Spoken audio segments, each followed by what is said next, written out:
names kept popping up in research I was doing, and I would ask people, well, where's the primary source on this? Or tell me a little bit more about this person, and they couldn't. So because I am the way I am, which some people might think is a little crazy, I just couldn't let that pass.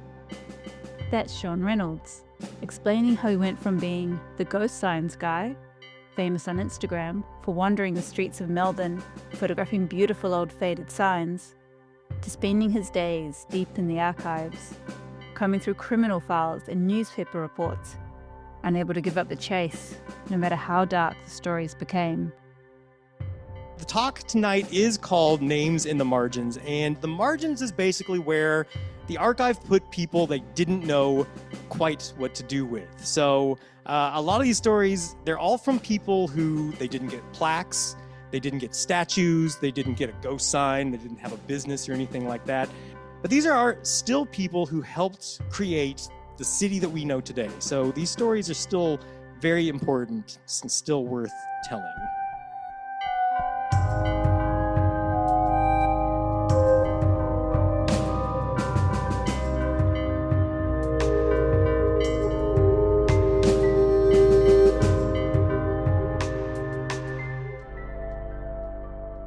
I'm Natasha Cantwell, and you're listening to the podcast Look History in the Eye, produced by Public Record Office Victoria, the archive of the State Government of Victoria. 100 kilometres of public records about Victoria's past are carefully preserved in climate-controlled vaults. We meet the people who dig into those boxes, look history in the eye, and bother to wonder why. This episode is part 2 of the Ghost Signs Guy. But in this talk, Sean is uncovering the stories hidden in the paper trails of Victoria's courts and police files. So all of these stories basically started with a photograph, with a mugshot. At least that's what we call them in America. I know I've said mugshot to some people here in Australia and they don't know what that is, but basically they're prison photo. All 3 of these stories, they do belong to women. Now, there's a lot of stories with men as well, but I was interested because a lot of the men's stories tend to be a lot more violent, a lot more sensational, but a lot of the women's stories are quiet. And I wanted to know, what is it that brought a woman to commit these crimes? Or, why were they considered crimes? So each of these stories will reveal not just the lives of these individual women, but really what we're looking at is how the system worked. And I think that's very important to keep in mind. So one thing I do want to point out, a content warning. So some of the stories tonight, they definitely include violence. They include addiction, incarceration, and racial slurs. Now, I'm not going to be up here saying anything that can get me in trouble, but you will see some headlines that are very racialized, very gendered. And that language is confronting. But the thing is, it was meant to be. Newspapers at the time, I know a lot of us probably agree that the media is not always putting forth its best foot in terms of reporting, and a lot of things seem very sensationalized or they're made for entertainment, but that is nothing new, as we will see here. So we will go ahead and begin. Here we go. Story 1. So if a ghost sign is the story of a business that the city forgot, this woman here, who I found about 4 years ago on the periphery of looking up a story about a ghost sign, this woman named Jane Vaughn is kind of the human equivalent of a ghost sign. Jane was incarcerated more than 60 times from the 1840s until her death in the 1890s. So for all that attention, I did research and I've found probably about 50 of the times that she was arrested, posted in the newspapers. For all that time, no one ever seemed to ask, what would it have taken for Jane not to end up here? So let's all go back, 19th century Melbourne, up to its eyes in gold, right? It's on its way to becoming marvelous. Melbourne, started off as this little port town. Because of the gold rush, it became one of the wealthiest, if not the wealthiest, cities in the world. I think it was the biggest city outside of London for a while in the British Empire. So a city like that needs people to come in and make it run, to put it together. So Jane Vaughn was born in Edinburgh sometime in the early 1820s. And I don't know her exact birth date, and I doubt that she even knew the exact time, the exact day she was born. But she arrived in Melbourne in 1841. She came over as an apprentice to what, I'm not sure, but I think it was tailoring. She worked for about 5 years, and then she just kind of disappears into the margins. And then she starts showing up in the newspapers. And one of the first things I found out is that she was married, although I can't find a marriage certificate exactly, but she was, in the eyes of most people, she was married to a man named Thomas, alias Richard Vaughn. So her relationship to Richard Vaughn, whether or not they were married, what the relationship was like is brutally clear in the archive.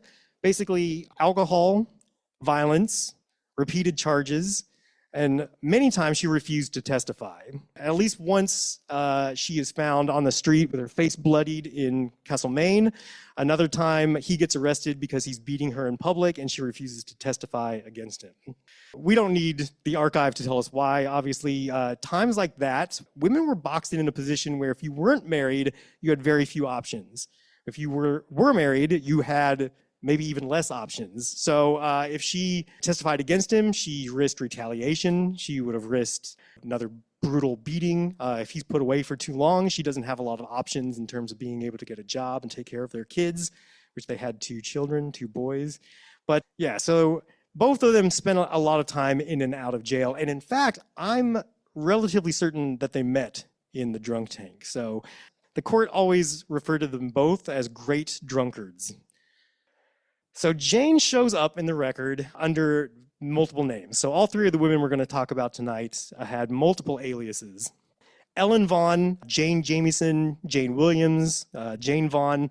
She went through 3 or 4 different aliases. So the archive kind of treats this, every time they write about it in the newspaper, they kind of treat it as proof of deception, like she's this slippery character.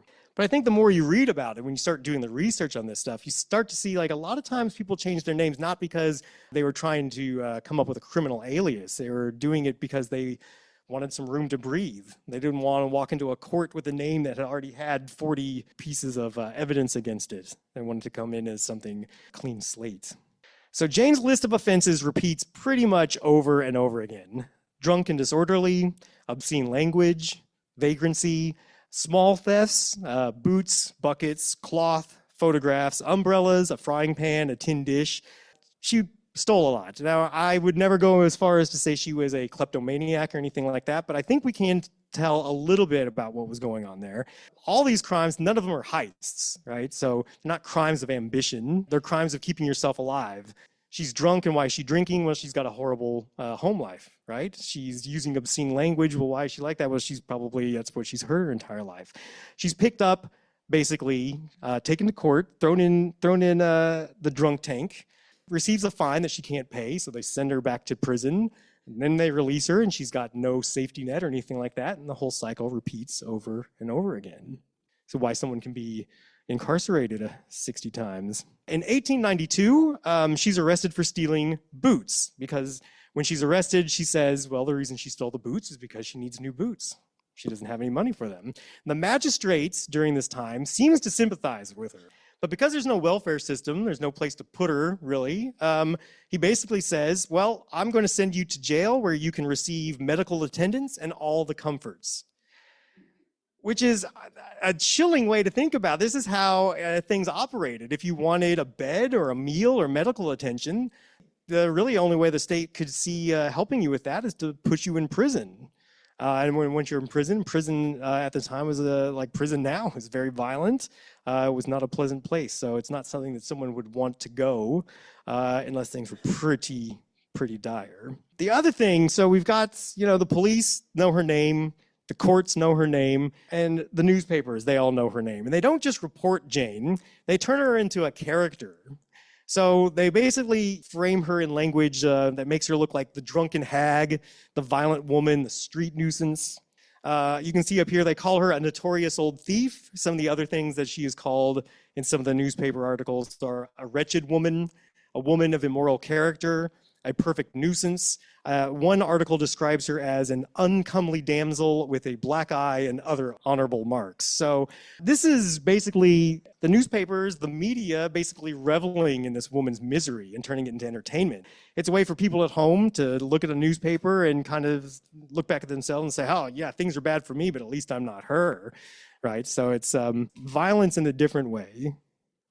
So I do want to say, though, none of this stuff, living in a world like that, being married to an abusive drunk, not having a social safety net, These are all terrible things, but they don't absolve Jane. So I don't want anyone here to think that I'm saying, oh, this poor woman, she was innocent, because she did assault people. She could be violent. She may have hurt her children. Her husband used to, when she would get thrown in jail, her husband would chain her children to the radiator when he went to work for 12 hours because he didn't want them running out in the streets. Now, I hear everyone going, oh my God, that's terrible. And it is. That is terrible. But at the same time, this guy was also someone operating under the influence of alcohol, living very poor. They literally lived at one point, they lived in a canvas lean-to shack.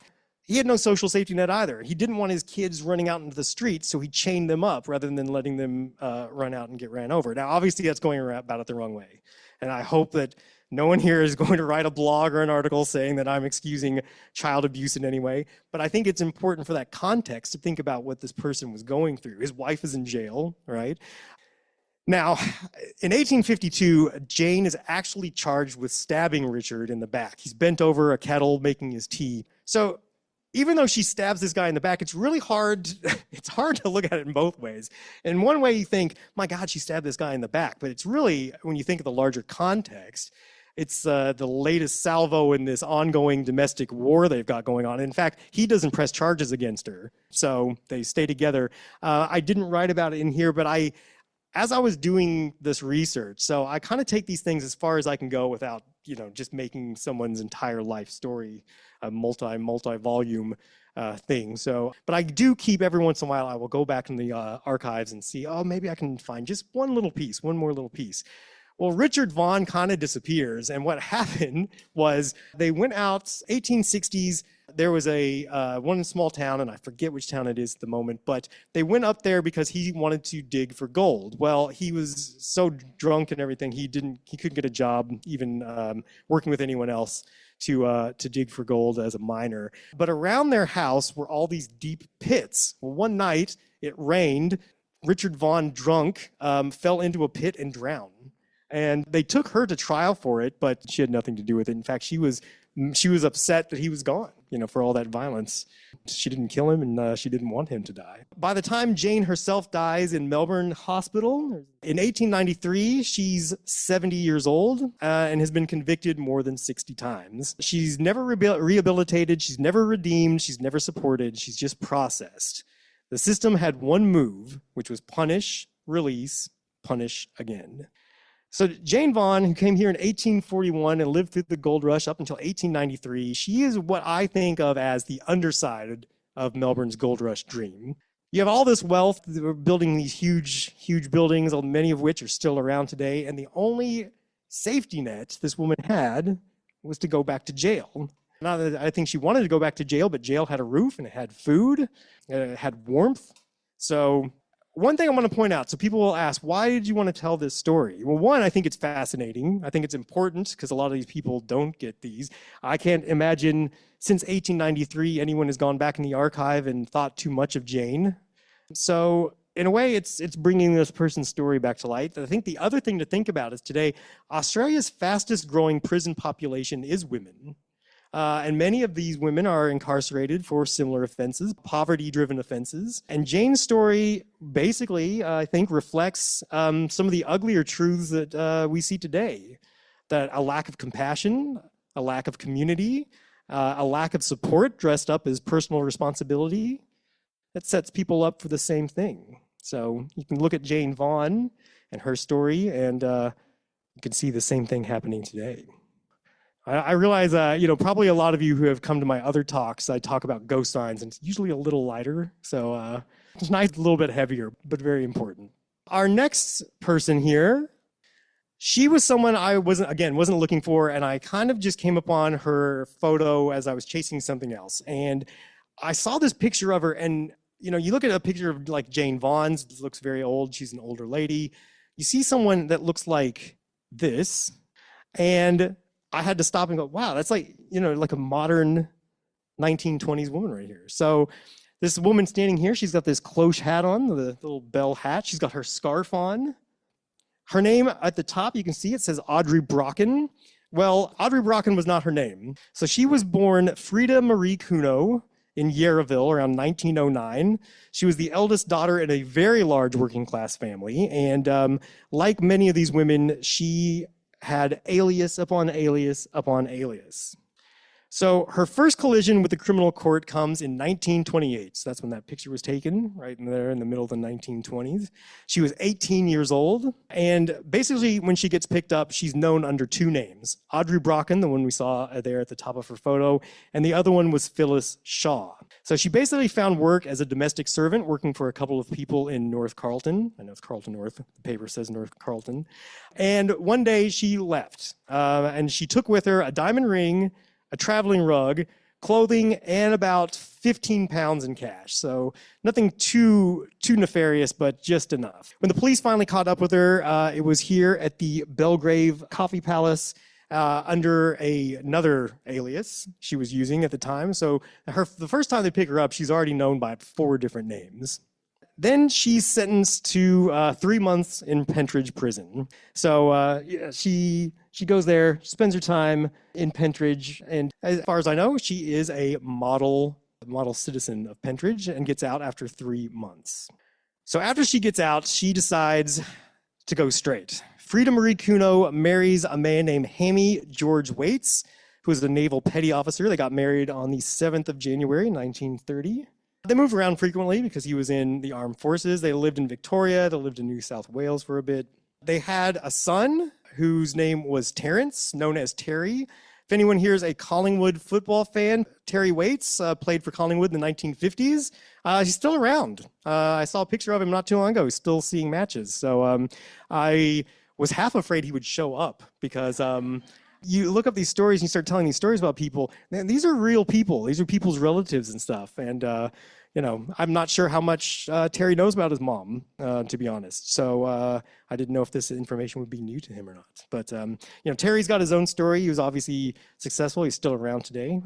So we're just going to focus on the story his mother left behind.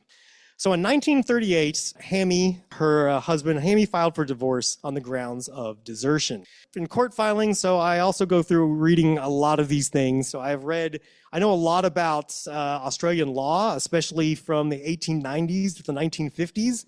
So that's more than anyone should have to know about it.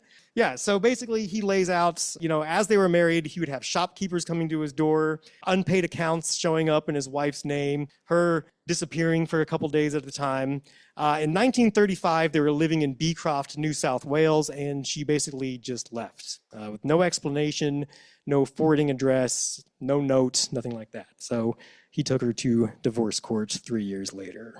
So she didn't show up. She didn't come to divorce courts. The notice was served instead to her mother in West Footscray. Her mom did not know where she was. The divorce was granted uncontested. So I have no idea why she left. I don't know if they had a good relationship, a bad relationship, if she felt under pressure. I don't know. The record doesn't say. What I do want to say, though, is what you see oftentimes with stuff like this, you see the way that people will rush to judgment about the person, right? Especially the woman. So women that kind of leave their families like this, they're called selfish or unstable. A man will leave and he couldn't handle the pressure, or he wanted to start a new life, or the kid is better off without him. So I'm not making any judgments, but it is interesting the way we frame motherhood and fatherhood, isn't it? She disappears. So that was 1938. It was the last time anyone really saw her. About a decade later, 1947, she resurfaces in Alice Springs. This time she's under another name, Margaret Waltham. So she was working as a maid for a very wealthy woman, a woman named Lady Smith, when Frida disappeared with diamond rings and jewelry worth 730 pounds. That's $54,000 today. So her heist kept getting bigger. The newspapers fixated, though, on one detail. She was one of the few, if any, white women inmates of the Alice Spring jails. That's what they were most impressed with, I guess. The other thing that was interesting that the newspaper fixated on was the police flew up a policewoman.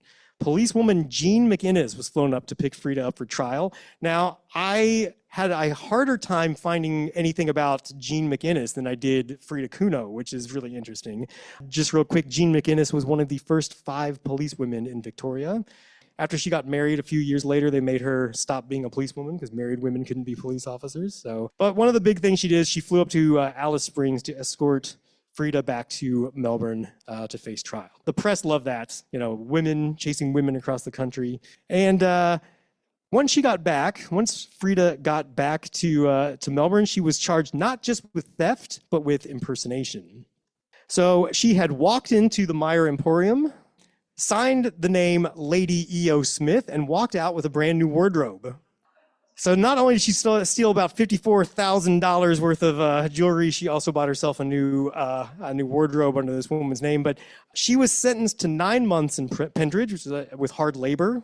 It's a pretty steep thing. But if you read between the lines on that, she wasn't just caught stealing. She wasn't just caught impersonating. She was caught trespassing into the upper class. A lot of these are class-based, as you can see. So that's basically the story of Frida Kuno. And I started to think, well, what drove her to be like that? And really, because she didn't keep a diary or anything like that, she disappears. There's no way to know. But what I did find was an earlier bit about her life here. So in July 1927, when she's 16 and a half years old, she appears in this newspaper as a missing person. So she was found wandering around Richmond and taken to the hospital. She couldn't remember her name. She didn't know where she was from. She was carrying a bag with some other woman's name on it. And she was there for about 2 weeks. They finally tracked down her mother. And when she saw her mother, she had no recognition this was her. So I don't think she was faking it. I think this was a very real thing. And I can't diagnose her. And I have looked up some of these things, what this could have been. But no matter what it was, I think what this particular incident was basically a woman who was under pressure, a young woman who was under some kind of pressure, had some kind of episode. But what she took away from that was how easy it was to change your name and step into another life. And she did it basically the rest of her life. So after 1947, the trail ends, which I hate saying, but nothing ever pops up about her again. I have no idea if she got remarried. I don't know if she just moved somewhere and kept her real name and just stayed out of the papers.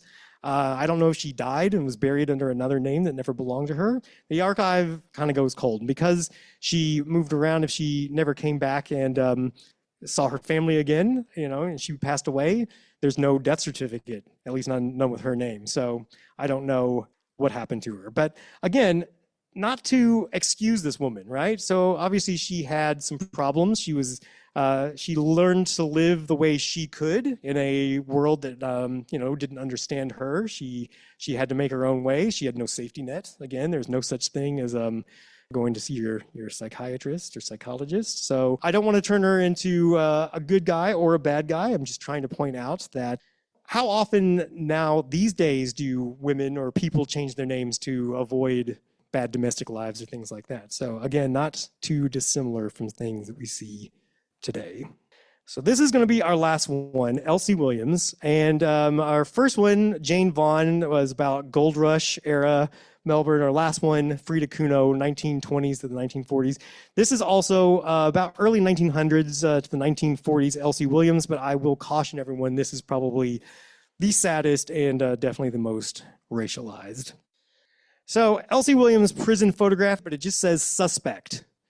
So the police picked her up repeatedly on suspicion of things. Suspicion of being drunk, suspicion of being a vagrant, suspicion of being a nuisance, and she was often characterized as being a, quote, violent colored woman. Now, before I get into this, I will just go ahead and get this out of the way. What I'm going to talk about, she's not a saint. She's not a caricature. She could be violent, for sure. She did have a problem with drinking, but she was a human being, and you're going to see the way that she's portrayed in the press. They don't really treat her that way. So before she became what the newspapers dubbed the notorious Nightingale of Dudley Flats, she was born in Bendigo. Her parents were Afro-Caribbean, and they were very well respected in the neighborhood, in the community. Her father was a builder, and they were all members of the Wesleyan Church. Her mother, Pauline, died in 1907 when she was a little girl, when Elsie was a little girl. And the funeral was huge. It was well attended. A few years later, their house burned down, ironically, as the family was at a church anniversary concert. So their house burned down. It was insured, but not for much. And her father had to declare bankruptcy, and so the family moved to Melbourne. Now, in the 1920s, Elsie joined the Fisk Jubilee Singers, which I didn't know about this, but this was actually something kind of interesting. They were a group of people from the southern United States. that toured around the world, around the country here, singing spirituals and popular songs of the day. They first did that in the 1880s, and then did it again here in the 1920s, the Fisk Jubilee Singers from Fisk University. So Elsie actually got a job as a backup singer with them because she had a great voice. So she toured around with them for a while, and then Elsie got a job performing in the musical Showboat in Melbourne. So she was an actress for a while. But as she was getting her career going and off the ground, she was also fighting some personal demons. So she did get into drinking. She started to get picked up for vagrancy laws and started to have repeated run-ins with the police. So trying to understand this woman's life, right, I had to kind of separate the types of crimes she was charged with, because not all of them were violent crimes. So there's some crimes that she's charged with, and she was charged quite a few times, closer to what Jane Vaughn was arrested. So somewhere in the 30 times she was arrested, something like that. So some of the things she's arrested for are drunkenness, being idle and disorderly, vagrancy or indecent language. So these crimes, these are basically crimes that the police had incredible leeway in who they could charge people with, who they could say was idle and disorderly or anything like that. So basically, these are laws when they want someone to not be on the street, someone who's being too loud or someone that they don't want around because it makes in their eyes, makes the street look bad. She's basically picked up quite a bit, and the newspapers, they participate basically in this violence, right? So I had to step back and think, what does it do to someone to be interrogated constantly, to be picked up always as a suspect, to be assumed that they're guilty before they speak, right? Of course she was drinking, she was, anytime she went outside, she ran the risk of basically being picked up for anything. So here you can see, here's the headline. I will not read it out loud, but you can see the headline, and this obviously is not neutral reporting, right? This language is doing harm, and it's already prejudging, pre-sentencing this woman. Look, she did have offenses when she would lash out at people. There were stories about her using a razor, stories about her attacking people. This is where she starts to get the moniker as a dangerous woman. But I think we can hold her accountable for these kinds of crimes without, kind of wallowing in the lurid entertainment that the newspapers used. All three of the different newspaper headlines, it's always race first, then the crime, then the story. So at her final trial in 1939, a judge wondered aloud if she was Aboriginal. She was not. Then he suggested that maybe she was Aboriginal and she didn't know, and that would make her subject to temptations and passions different from white people. So, look, you walk into a courtroom and that's the first thing the judge says to you, you kind of already know where you stand. During this, she basically stood up and said, I don't care if you give me a life sentence, you're never going to break my spirit. She did get sentenced to a couple of weeks in jail and a fine, but she was not put in prison for life. By the 1930s and into the early 1940s, Elsie was living in a place called Dudley Flats, which basically was a shanty town in the wetlands behind the docks there at Docklands. The place was built up of old scrap among the rubbish tip. So it was basically a dumping ground for what the city didn't want, and that included people. The flats were described as lawless. They were described as filled with filth and squalor. Basically, anytime that the newspaper needed to paint a picture of the vice and crime in Melbourne, they would go to Dudley Flats here. And this is where Elsie ended up living. This is where she spent her final days. Okay, so this is going to get a little, here we go. So one of the last witnesses to see Elsie alive was a child. So there was a radio interview done a few years back, this woman named Phyllis McIlvany. She described going down to the tip with friends. She said it smelled, it was rat infested, there was smoke, everything was like kind of, had little fires burning and everything, but the local kids loved to go there because it was a playground full of treasure. But one day they went there and they saw Elsie lying on the ground naked in a vegetable patch, and she was crying. She said that her man had punched her into the fire and left her there, and she was asking the kids for a drink of water. The kids were all scared of her because she had this horrible reputation, but they said, well, we'll go get help. And for whatever reason, help never came. And by the time the police did eventually show up, Elsie had passed away.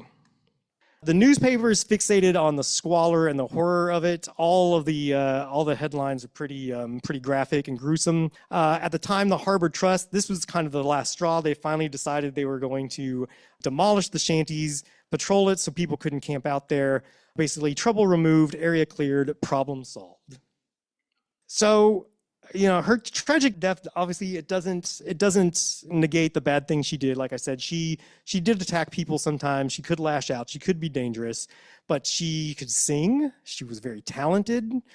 She clearly, under the right circumstances, would have flourished, I think. She could be defiant. We heard her in court. After her death, this woman named Sister Ellis of the Bethesda Aborigines Mission gave an interview with the Herald and talked about she would go and visit Elsie, even though she wasn't Aboriginal, but she would go and visit her, and they would talk. Whenever Elsie was drunk, she refused to see Sister Ellis because she was embarrassed. It was something that she didn't want this woman to see. She would sing for Sister Ellis. And Sister Ellis talked about how she was never really given a fair shake because of her race and her problems with alcohol. And in fact, at Elsie's funeral, a plainclothes policeman came and said that even though he had run into her a few times, he actually found her to be quite a delightful person. So you look at this and you start to question, what, not really like what did she do? Because, we can read in the files, what she was picked up for, but what options did someone like this have? A black woman who had a record, who had a drinking problem, who every time the newspaper wrote about her, it was always about her race in a very negative way. What else? Where could she go? I guess it was either prison or Dudley Flats. So we kind of know how that goes. So my hope with this is basically, her story has actually been told before. I found someone else had done it, but I think it's really important to go through this and talk about someone like that because this was a person. And I think we can look back at these records and it's incredibly fascinating. And if you ever get a chance, go on the Public Records website. You can go through and look at a lot of these files. And I think in a way we're lucky to be able to do that because, it's a piece of history. And I think a lot of us probably have people we're related to in our past that have an interesting history. And it's important to go and look at those things and realize that there's a human being behind that. It's not just this list of crimes, right? So the three women that I spoke of here tonight, Jane, Frida, and Elsie, so they're just three of the hundreds and hundreds of people who were banished to the margins of Melbourne. And I hope that tonight we learned that, these women they broke the law. Like some of the laws obviously were, designed to keep people like that, locked up or out of sight. The system was also designed for oftentimes women to be second-class citizens. Like I said, if you were not married, you had very few options to you. And then if you were married, you had very few options. So basically the only move the system had was punishment. There was no safety net. And things aren't perfect today, but they're better than they could be. So there are many more women like this waiting in the archive, misremembered, misnamed, misunderstood. I think it's important to remember that cities don't forget about people. They do record them, but they decide which version survives. So I've kind of taken it on myself to read in between the margins and give you a different story.